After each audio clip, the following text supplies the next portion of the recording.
Welcome to Sacred Hoop with Neshi, and with me today I have a very special friend, Beth Cosmos, and we'll be talking about her book, Ama Deus.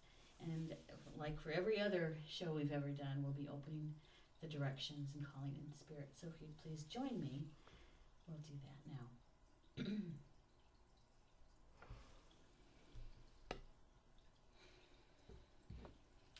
Mauna, Earthmaker, creator of all things, we humbly ask for your presence in our sacred circle here today,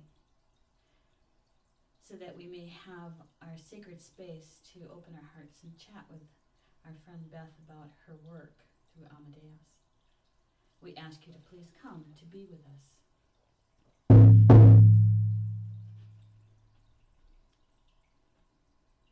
Thank you. We call to the spirit of the East, the spirit of air, the spirit of thought. We humbly ask for your presence in our sacred circle here, so that we may have balanced thoughts as we chat with our friend Beth about her work with Ama Deus. We ask you to please come.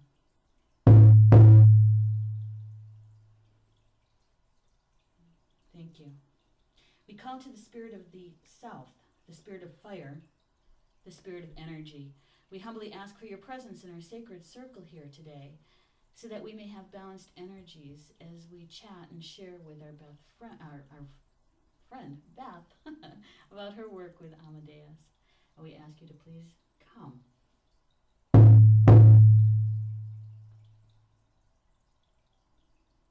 Thank you. We call to the spirit of the West, the spirit of water, the spirit of emotion. We humbly ask for your presence in our sacred circle here today, so that we may have balanced emotions as we share information about Ama Deus, and as our friend Beth shares her heart with us. We ask you to please come. Thank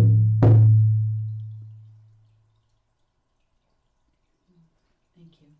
We call to the spirit of the North, the spirit of balance, stability, and wisdom. We humbly ask for your presence in our sacred circle here today, so that we may have balance, stability, to recognize our own wisdom and the wisdom of each other, as our friend Beth shares with us her work with Ama Deus. And we ask you to please come.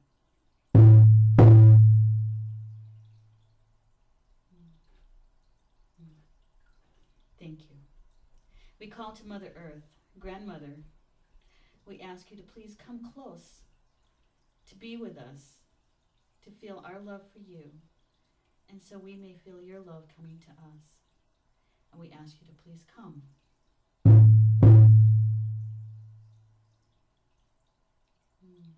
Thank you. And we call to Father Sky, the Divine Father. We ask you to please come close, so that we may send you our love, and we can feel your love coming to us. And we ask you to please come.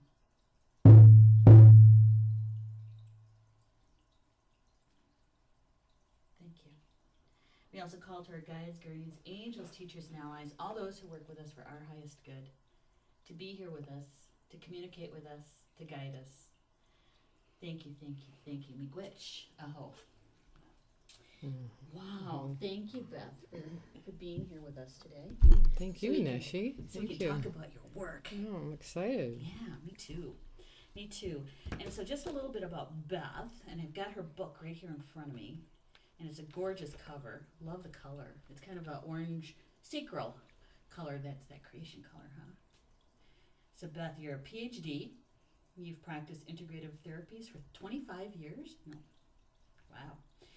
And let's see, you're an ordained minister in the Science of Mind Church for spiritual healing.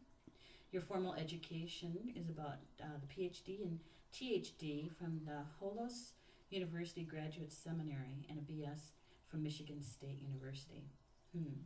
And we're coming today from Michigan, from Lowell, Michigan, where a lot of my good friends live around Lowell, Grand Rapids, and actually we have a couple other guests with us today too. We have our friend Denise Iwana and also Minnie Kansman sitting in and giving us support and chiming in if you'd like with anything, that'd be fine.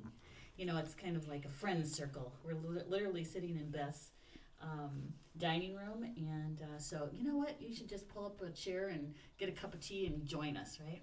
Mm-hmm. Yeah.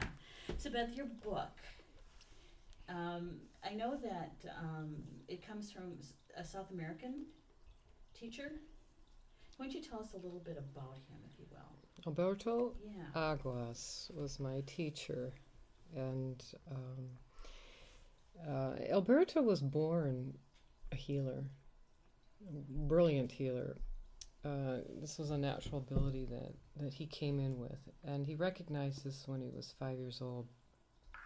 There was a time that his mother was gone, and he was in the hospital, and in the wee hours of the morning, information came to him how to heal himself. And so from that day forward, whenever he placed his hands on people, they had profound healing. So we have to think about somebody at 5 years old with this kind of responsibility coming in, number one. His mother and his grandfather were also channelers of energy, and his mother used to take him to what was called the Espiritas Center in Sao Paulo, where she would do healing, and she would take him with her. So I bring this piece up because you can understand that somebody at 5 years old is beginning to see eyes and perspective of the suffering in the world. Okay, and listening to people, his grandfather was a physician who had started a hospital in northern Brazil, but he also worked with the indigenous people collecting herbs, and he also channeled energy. So Alberto was raised with a family who had understanding in this, as well as also supporting the medical field. So he had both. There was not one over the other. As he grew, one of his passions became in the theater, and he actually was awarded a high honor in Brazil for 3 years in a row for his work in a TV series. Really? Yes. Wow. And it was really probably through, so he knew a lot of the upper echelon in Brazil at the time, and he was also working with people to make a change in their government. I think at the time it was a military government. And so very suddenly he had to leave Brazil because of his involvement in this. And so he was sort of exiled from his country and came into the United States. In the United States, it didn't take long after his first lecture there in California that people recognized not his theatrical abilities, but his healing abilities, and he was booked out. Wow. And that started his traveling all over the world. And this was really what he thought at the time, his true mission, healing people and trying to demonstrate to people that they were more to this world than just the physical dimension. So there came a point in this healing lecturing touring that he did that he, what we call saudade in Portuguese, that this feeling of closeness with his country and wanted to go back. Wanted to and go home. Exactly. And it opened up with a change of the government, and enough time had been passed where he returned. And just like all those people who knew Alberto, he was very passionate, but he was also stood for the truth and integrity. And in finding this tribe of Indians in the Amazon, he began to fight for their rights. And they recognized him. They knew he was coming. They had stones that had been buried over 2,000 years that were unearthed and given to him in ceremony. So Alberto said, he was my teacher. This is what I can tell you about him in the investigation, and it talks about this in the book. But this is how I came to meet him, because while he was fighting for their rights, they were also sharing with him their sacred wisdom, because they knew now was the time to share this with the world. And they actually asked him, they tapped him on his heart, and told him to go share this with the world. Wow. So out he comes, never dreaming. He said, I never dreamt I'd be teaching other people how to do something that came so natural to him. And so he had a few years there where he was teaching before he passed, and that was where our connection came in. And I had learned this beautiful technique, this sacred wisdom he preserved. Wow, thank you, and thank you to him, for having the courage to step into that, because we're sitting around a table here of healers and workers, and we all know that decision, that conscious decision that you have to make to walk a certain path, and it's not always an easy path to walk. And try to do it as gracefully as possible. So thank you to him for bringing that light here to the physical world. So when you started to study with him, what was your background at the time, and how did you find him? Oh gosh, that might take us all day.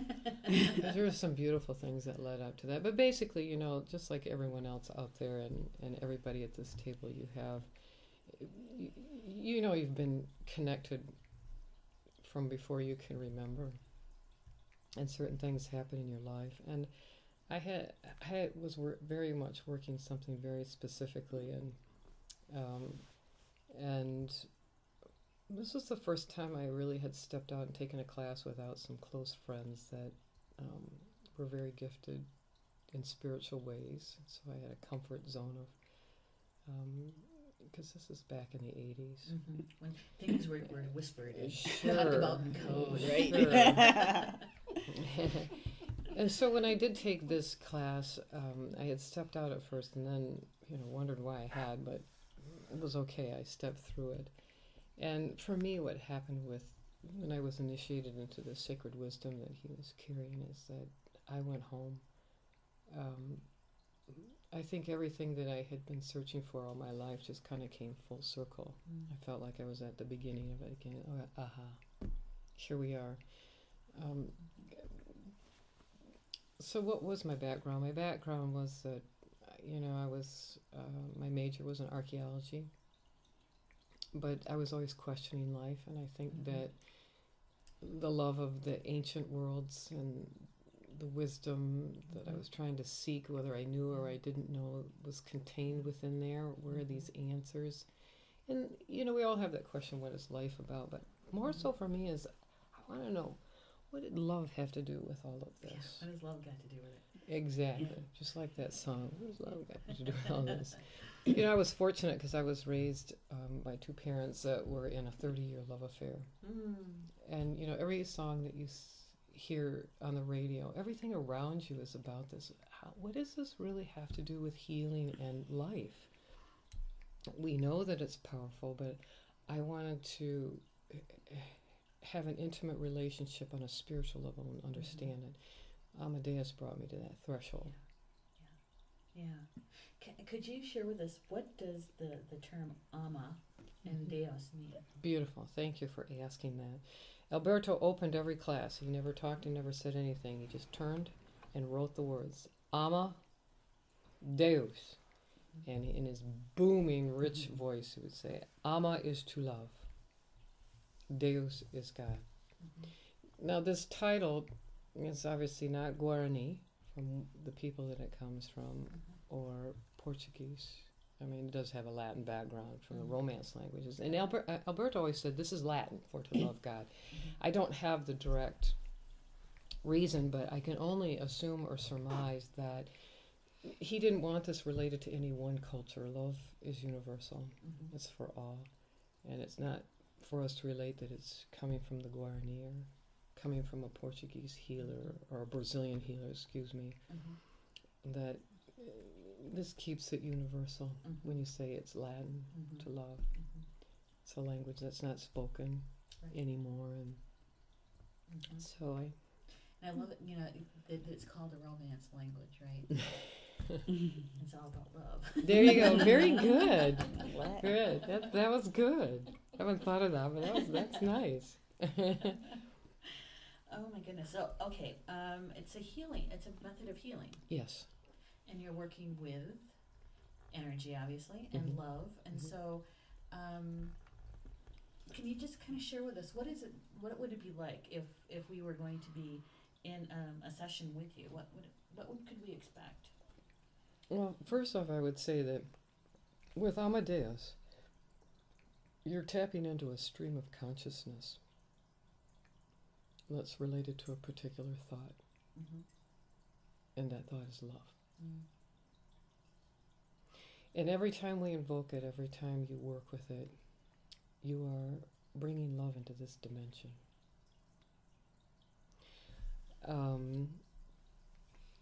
A class begins with an initiation where you're plugged into, so to say, into the system. Mm-hmm. And then there's a spiritual mantra, prayer. Alberto used to call it your spiritual routine, which is just a short prayer that connects you. And then in this system, there's over 20 sacred symbols. Mm. And each one of the symbols has is an aspect of life, so to say, and helps us to maintain a soul perspective. The Guarani people see all. I want to be really careful because we'll talk about them in just a minute, because I could take all day to talk Okay. about them and what I have found out even beyond Alberto. Okay.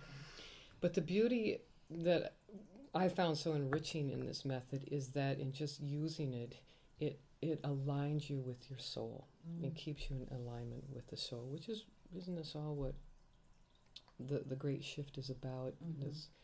This perception that we're trying to change from, rather than seeing physical to spiritual, Mhm. is that we are spiritual Mhm. beings and Yeah. encompass all physical, recognize that astral, divine emotional. part of us, Yes. So, for instance, to help you understand what I'm saying, is that in the first level there's a couple symbols, like one is to assist a soul when they're dying. Mm. Mhm. So here again, we're at the soul level, assisting that soul as it's vacating its physical body, helping it to make a choice, Mhm.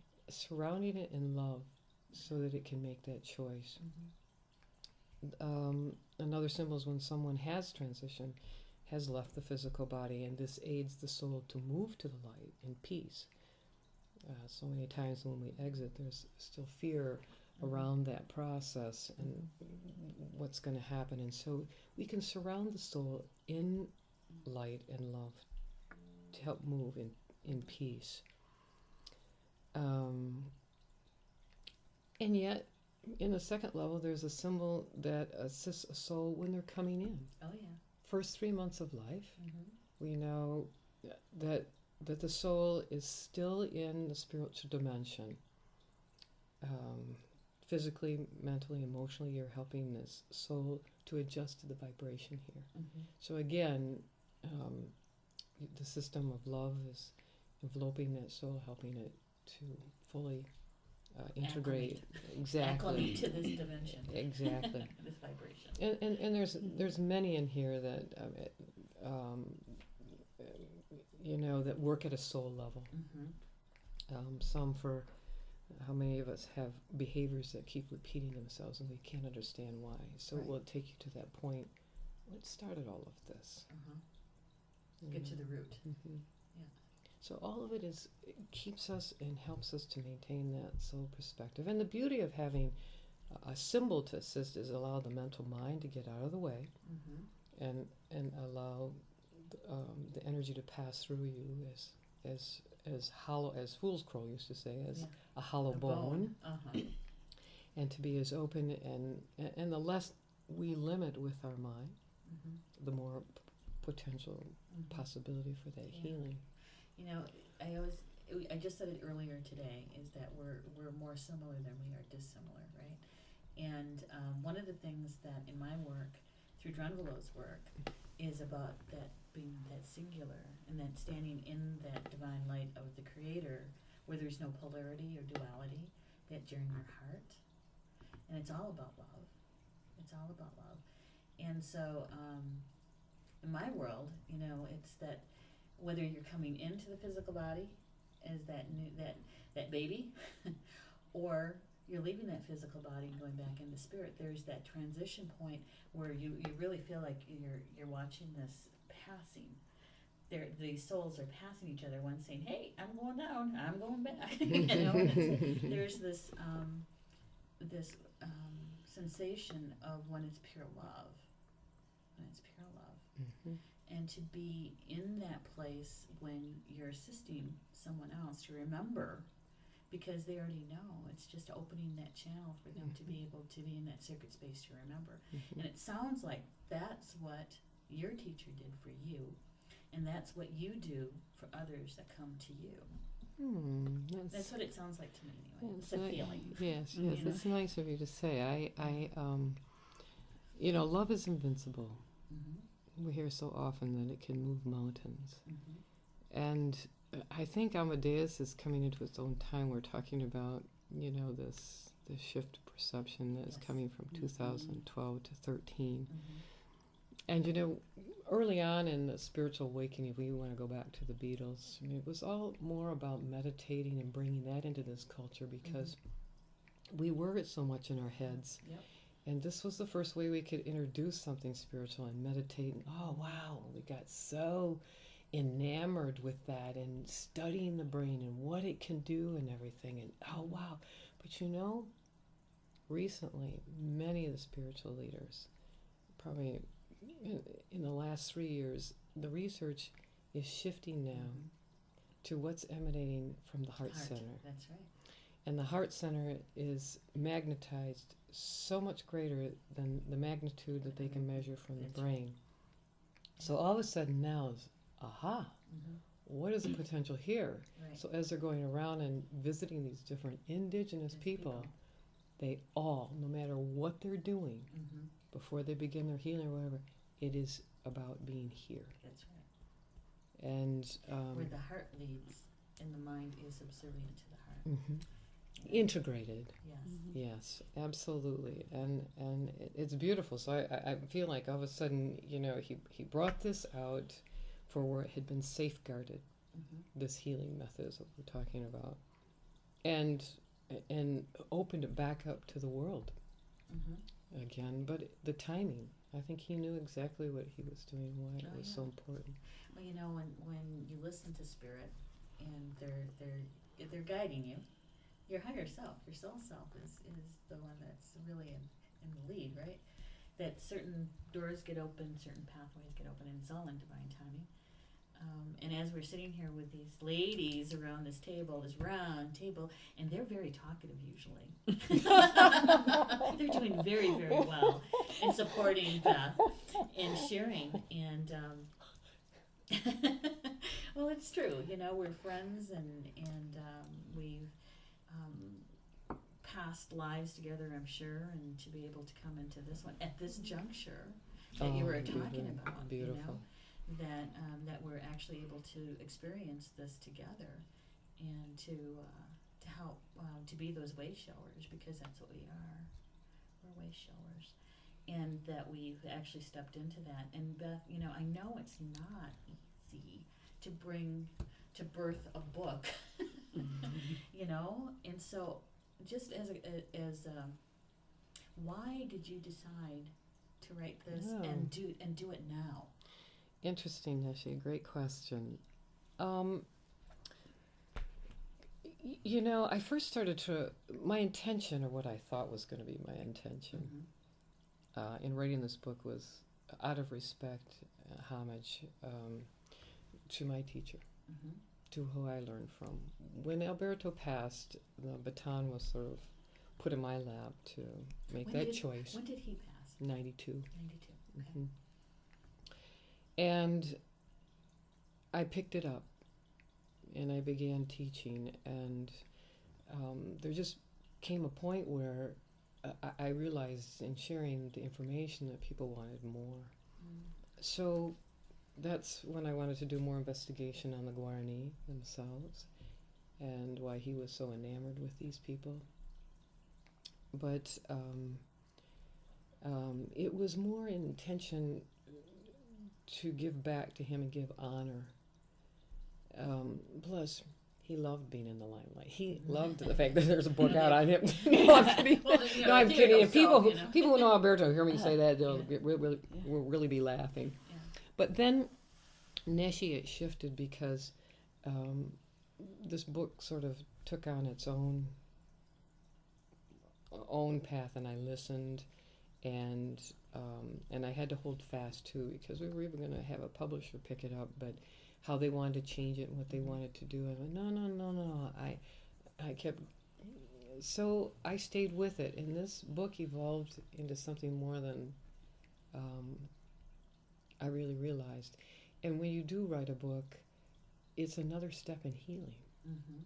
It's another step in closer in relationship with spirit. Mm-hmm. It's just another lesson. It's another process that opens you up even more. And then all of a sudden you put your head up and you look around and went, what's been going on? when you immerse, emerge back there.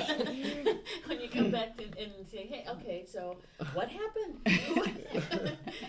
Because you've been you've stepped away from the physical. The last 4 years, I completely stepped away. There were days that I wouldn't see or talk to another person, just either in my house of prayer or sitting here. Well, thank you for doing this. There's so many people who it's going to help. It's going to help them to recognize who they remember, who they are, and that it is coming from their hearts. So, exactly. That's the key. That's you the key mentioned there. something before I ask you this question. You had mentioned something about the energy field about the heart. And one of the things that I learned from Drunvalo, and he does a lot of research kind of stuff, and so that field, that toroidal field of the heart, is about 10 feet in diameter. That's big.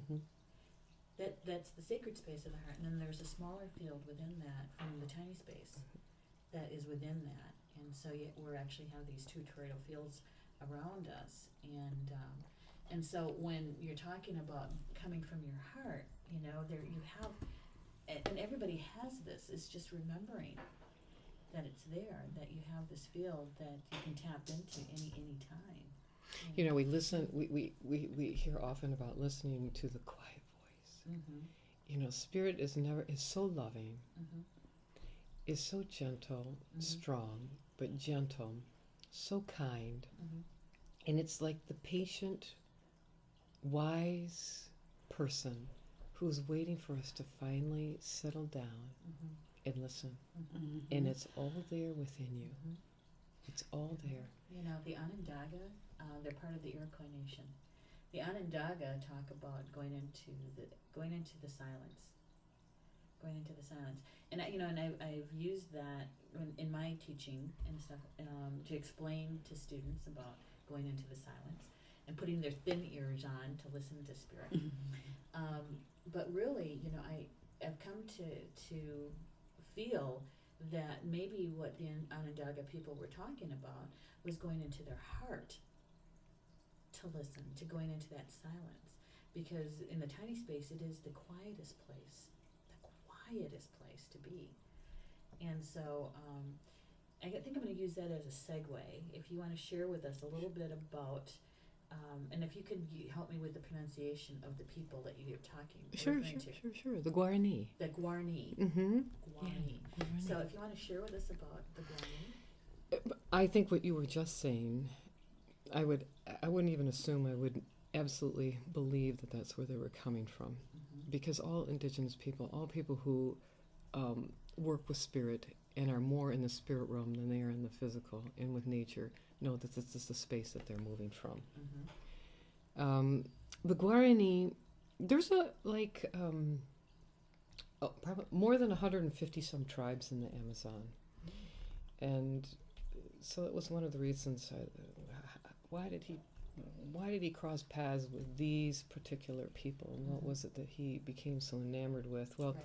he talked, and he would talk a little bit in class about him, not much. He did have a lecture that he called The Healing Kingdom of the Amazon, where he told a little bit more about the people. He refrained from giving too much information because people were here are so enamored with indigenous and they want to go down. In. And at the time, yeah, and he was still in the protection mode for these people because at the time that he was in there in the early '80s, there was still a lot of stuff happening, and it was dangerous. It was even dangerous for him. If people have seen the movie The Mission, this depicts the Indians in there. They're actually not Guarani people who are portraying the indigenous people, but that's the people that they're speaking about in there, that the story is about. And two things that you'll find in that movie. One is that the people were beautifully, spiritually, musically inclined. Okay, the musical aspect of them was very, very strong, and that comes out in the movie, as well as their spiritual nature. I don't want to talk too much if people haven't seen the movie, then I give away a very good part of it, but Alberto said they didn't even have the word hatred isn't even in the vocabulary. So after Alberto died and I wanted to investigate more, a lot of that has to do with my archaeological background. Oh, sure. I wanted to know more about these people for many reasons. And of course all we have is information from the Jesuits. I went through literally mounds of translated manuscripts trying to just pull out what these people, beyond, their belief of wanting to baptize them, and what we could capture on the spiritual nature. And we do have some. Eventually, through the centuries of the Jesuits recording, all of a sudden you have ethno-historians coming in and people living with the Indians, and there's a change now. They're listening to them. And they were actually given the title Theologians of South America. Theologians of South America.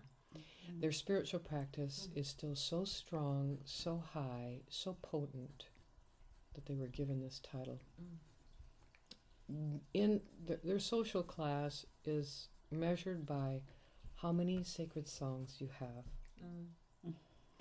The more sacred songs you have determines if you're the shaman, which is you have the most, and that you have the shaman or page, what they call, and that you are of a gentle, meek sweetness about you, and that you're there for the community. These are, and the community elects you. No person, you don't elect yourself. The community recognize who that person is. Anyone can receive a sacred song. It comes to them in the dream state. And when anyone receives that song, the whole community celebrates and they listen. This is what they live for. They live for the nighttime. Alberto used to talk about how the nighttime would mesmerize these people, and they gathered unconditionally every night in the house of prayer to do their healing, and the enchanted women would come and give their information. Wait a minute, the enchanted women. This is the title Alberto gave to the seers, so to say, that came to give nothing but their information when they came together in prayer. The one interesting thing that I do talk about in the book here is that Alberto talked about, he said they would gather every single evening. They were mesmerized with the stars. And they loved the nighttime, and they would sing. This is what they felt brought them closer to Source. They sang, and they sang. The whole community would sing. And he said, you didn't have to be a scientist, or you didn't have to be psychic. He said, there would come a point when they were singing that you could feel this vibration. And it wasn't until that vibration was felt that the page would begin his healing. He would not do it before then. As soon as that vibration was felt.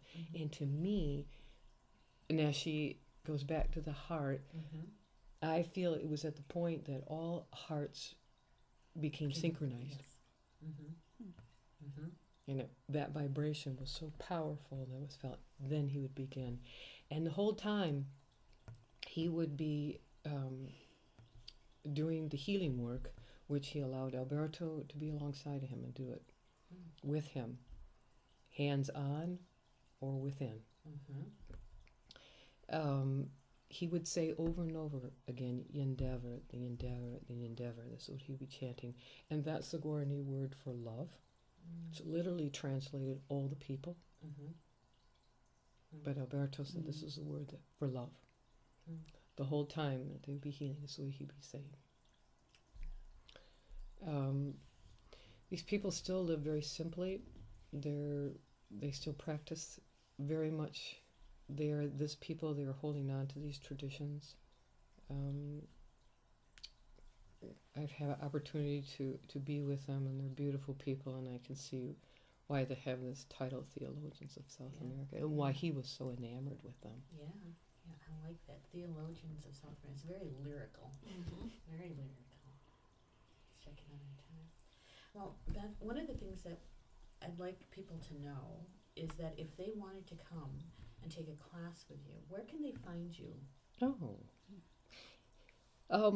The website is www.ama-deus-international.com. And international is completely spelled out? Yes. Okay. There's a Facebook page too. You can find it by Ama Deus. That's just an international site where, as we're doing the classes internationally now, pockets of people like in Spain and Finland and Cyprus, they're creating little support groups and speaking through Facebook to keep, which is really, really nice. Yeah. And so that's international, but I know that you're from Michigan, so do you do anything in Michigan? Yes, and that's like somebody calls me up and says they want to do a class. I said, great, let's do it. No, I'm kidding. Well, actually, kind of do the same thing. No, what I'm, thanks Neshi, I now completing the book and all the details that come after publishing a book, which you don't realize are going to happen. I'm just settling into creating a winter-spring schedule. And that's traveling, and that's on the website. Not all of it, though. We'll be uploading other. And if there's people who are very much interested, just email me from that website, and I'd be happy to talk to them about hosting a class. So we're going to say it again. It's www.ama, that's spelled AMA, there's a hyphen, DEUS hyphen, international.com. Perfect. Okay. Perfect. Beautiful. Thank you. Yeah, Because, information about the book is on there People too. are trying to write it down really quickly, and then Yes. what did they? Oh, yes. So it's AMA-DEUS-international.com. Yeah. Okay. And the information for the book is on there too. Mm-hmm. But that's it. It's on Amazon, Barnes and Noble, but I highly encourage people to go to their local bookstores and ask too. We need to support local. I've got the ones here in our hometown, Grand Rapids, to carry it, and wanna. Well, I've got my copy sitting here in front of me, and I will be reading this. Actually, I've got 2 books now that I have to read. And the thing is that I got a lot of ebooks, digital, and so it's going to be a little interesting to hold a book again in my physical hands. Nice. So, yeah. So, let's see. I want to open it up for questions. We've got about 15 minutes or so, 20 minutes. And so I've got these 2 ladies sitting here, and they've been quietly listening. You've been very patient. Very patient. Yeah. Do you guys have anything you want to ask Beth, or anything you want to add to the discussion? Anybody? Well, This is Minnie Kansman. I had the privilege, and I really see it as a privilege now to take the first level of Ama Deus with Alberto it was probably the 80s. I'm thinking 86, 88, somewhere in there. Would have been more 88. 88 probably. And just seeing his photo sitting on the table here with us and feeling his energy right with Beth this whole time. I just remember how much I adored being in class with this man. He just made it so joyful and so fun. And he was very strict, though. You had to get to class on time, and he would start. And if you weren't in class, the door was shut, and you couldn't get in. I mean, really. But he was a joy. He always sang a song in class. That must have been his theater part, too, that I had to share a song with you, and he'd put the music on, and he'd sing to us. And really taught this healing. This is the first healing modality that I ever learned, and it was just Jesus just said, you're just healing from your heart. That's what you're doing. And he's so I just feel very privileged that I know Beth and that she's carried this on, and what an honor for him to have written this book and honored him and the Guarnies in this way. Yes. I commend you, Beth. I know how much work it takes to write a book. Yes, you do. You have one. But this is from your heart, from your love. So thank you. Yeah, many thanks. Yeah, you talked about his personality, which he was very colorful and he was full of life.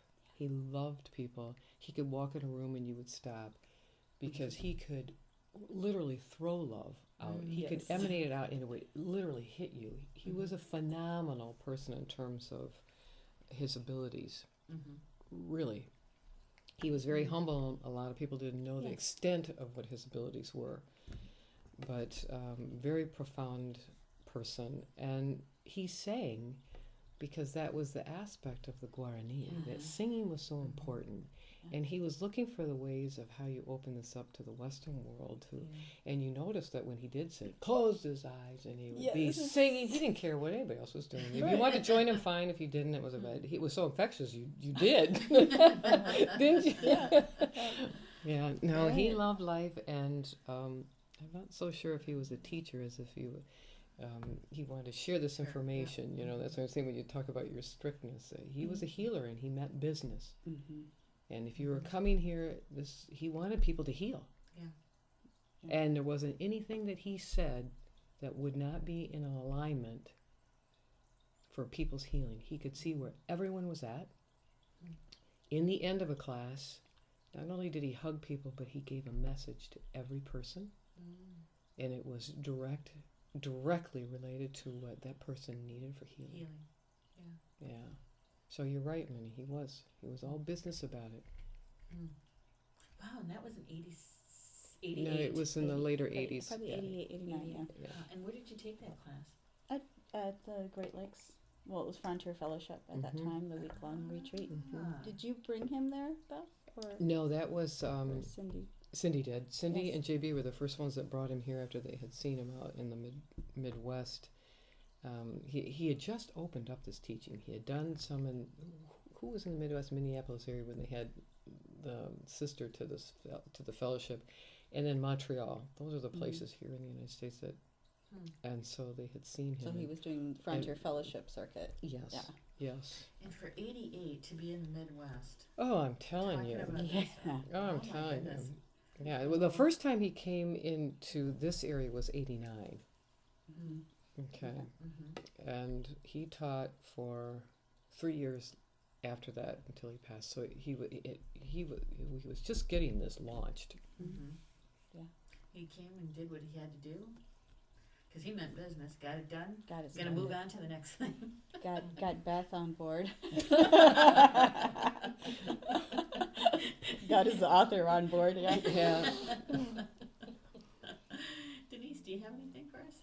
Well, first of all, I'm sitting here with these three incredible women, and I'm looking out of the front window just over Beth's office, and I was watching this flurry of beautiful red cardinals going back and forth as Minnie was talking. And, oh, okay. And there's a beautiful cardinal feather lying over Alberto's photograph. So... I've taken both levels of Ama Deus with Beth, but more than that, I experienced a very deep healing moment. You know, with I would say it's safe to say that with the four of us sitting at this table and many who are listening, you grow to be very cautious and careful about who you let into your energy for any form of healing. That's true. And so years ago, when I had the very first stroke, and the doctors were very adamant that I would never walk again, and I would never write my own name again, I knew better than that. And not that I was out to prove them wrong, I simply knew that there was something more. And one of the very first things that I did was to call Beth. And knowing that it was a neurological, something that was going on spiritually, there was a spiritual realignment that had happened with me. It wasn't a stroke, it was a spiritual realignment. And so I called Beth at the hospital, and she said, well, come on in. But first I want you to see the acupuncturist here. And I went for acupuncture, and then I went to see Beth. And I'll never forget, and neither will Beth, because she just about jumped out of her skin when it happened, her putting her hands on both sides of my head, and I literally felt the brain inside my head move. And she felt it at the very same time. And it was at that point that the paralysis on the right side of my body really began to dissipate. And all of the spiritual realignment that needed to happen in that moment of my life began to fall into place. So that I've had both experience as student and as recipient, and Beth is one of the extremely few people I would let, of course, Neshi or Minnie into my energy field for healing, but it was profound. It's still profound. Me too. We were all done with the healing, and I remembered retracting my hands, and I was just in awe, and I just sat there, and Denise opens her eyes, and she looked at me, and I looked at her, and I went, we both said the same, what just happened? Yeah, it was beautiful. That was beautiful, Denise. Thank you very much for that. But, you know, when you open yourself to spirit to pass through you, it's an incredible feeling also to be that person, to be holding that sacred space for that other person. As that other person is surrendered to spirit, you're dancing in this, and they're allowing you into that intimacy. So the blessings are reciprocal. They go back and forth for both phases. You know, this is what we're here for. We're here because we're beings of love. And we allow each other to give to each other in times when we need, and also surrender to each other. And it's the love. We're in the schoolyard, and we're playing in the schoolyard, and we're learning. But we're also learning how it is that we use love in this schoolyard. In every aspect of our work, our family life, our relationships with people, and in healing. You know, in the medicine wheel, and we're doing that spirit walk, that earth walk, and when we're talking about love and that emotion, and that we're beings of love, for me that is we're going to smile about this, that the black road, which is Denise usually calls it the black and blue road. So east to the west. From the east to the west, right? And really that is about the emotions. It's really about learning about your emotions and how to, you know, I don't know if I want to use the word master, but to understand, and to understand the wisdom of those emotions, no matter what the lessons are. And really it is about stepping out of the fear and into the love. And that when you get to the center of the medicine wheel, that is where the Creator resides. And so you get to feel that love, and not in the polarity. And then you then go on your journey to the west. And for me, that's the water and the emotions, right?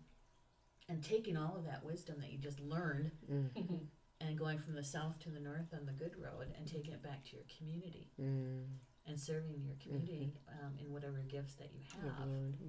And for me, that's what you're talking about when I'm listening to the stories, and I'm thinking, oh, he took it. He was walking the good road and taking his gifts and what he knew since little boy, and taking it back to his community. And his community was humanity, not just not just his little village, but it was humanity.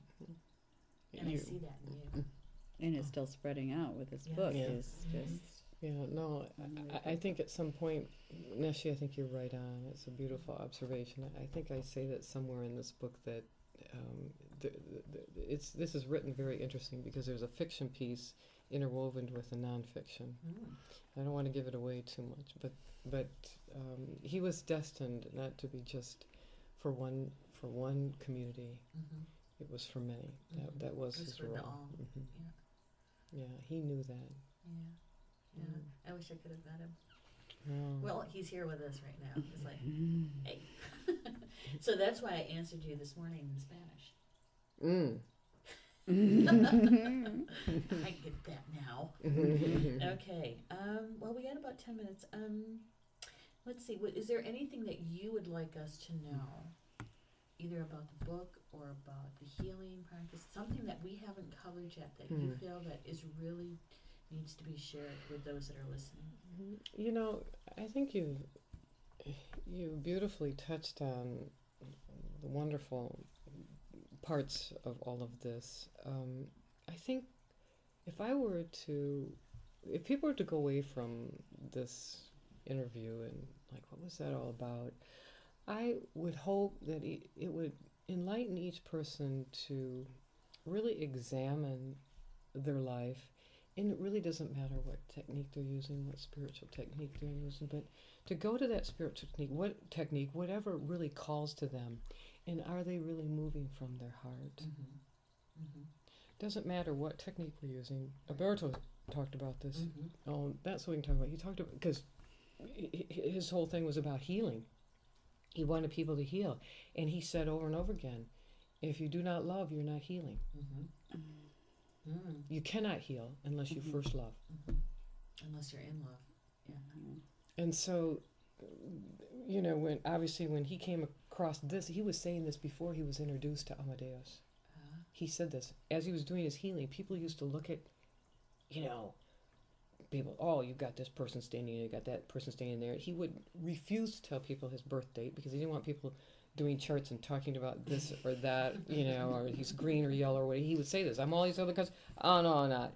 He would see, when he would do healing, he would see himself come out of his body and hover, and he would watch what was going on. He knew exactly who the helpers were and whatever, but he told people over and over again, that's what's not doing the healing.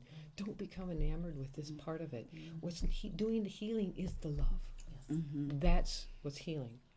And that's where he's trying to draw people. So when he crossed paths with these people, it was like, I mean, they came from the same place. They knew.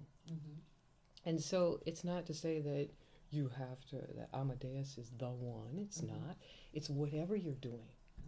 Re-examining how your spiritual life is, and find that you are really coming from your heart and doing your work. Yeah. You know, I get the question a lot when teaching Awakening the Illuminated Heart. One of the questions I get asked by students is, how do you know when you're really in your heart? How do you really know? Because when they first start out, they're really in their head. You know, and they're trying to analyze because they're asking it, that question. You know? Yeah. They're trying to analyze And they're it. How can I thinking. tell? They're thinking they're there, right? Yes. And They're so, thinking, they're feeling. Yes. And so, you know, and it really is all about the feeling. And so, and I think that each one of us could probably maybe not completely describe it in human words, but if there was a way to share with people what it's like for you, because it's going to be different for every person. Sure.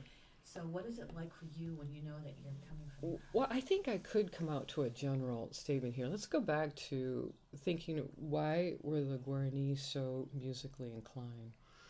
when we sing, what happens when you sing? And especially when you sing something that you really love. Even if you're all by yourself in the shower. What is it you love to sing? Or all by yourself because you don't care if you can carry a tune or not. When you sing, where do you think you're at? Can you be sad and sing?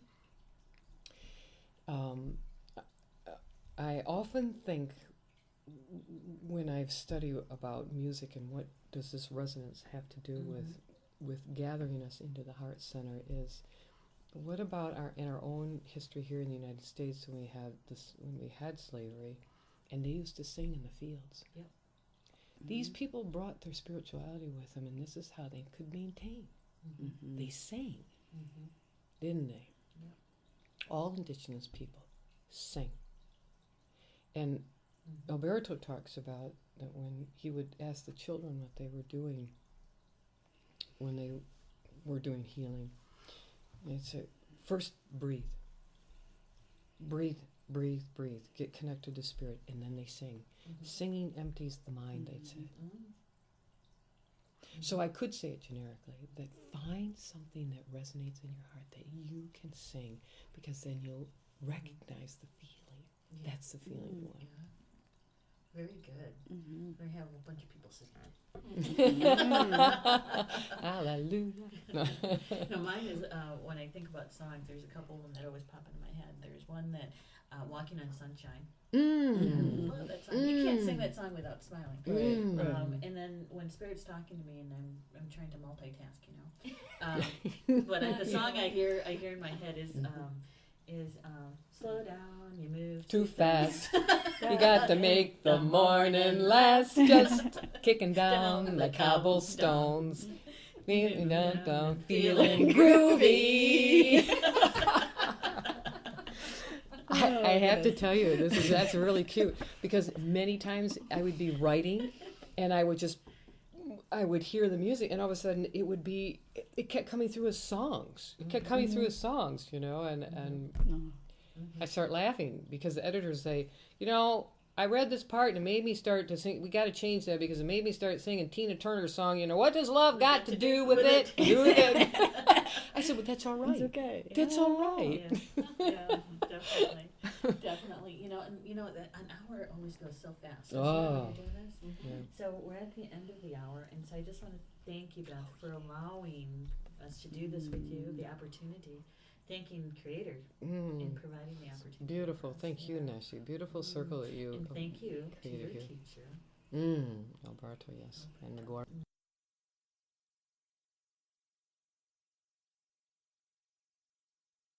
We've just listened to a recorded interview between myself, Neshi Lokotz, and Beth Cosmos. And thank you to Beth for spending time with me regarding her book, Ama Deus. I certainly appreciate it and everything that she has helped us and assisted us in learning about the Guarani. And I'd like to close the 4 directions. Thank you to the Creator for providing the opportunity for us to be together. Thank you to the Spirit of the East for holding balanced energies for us, balanced thoughts. Thank you to the Spirit of the South for holding balanced energies for us. And thank you to the Spirit of the West for holding balanced emotions for us. Thank you to the Spirit of the North for holding balanced stability and wisdom for us. Thank you to Mother Earth and Father Sky and our guardians, angels, teachers, and allies for being with us. Thank you. You've been listening to Sacred Hoop with Neshi on Star Nation's radio network on Blog Talk Radio. Good night, everybody. See you next week.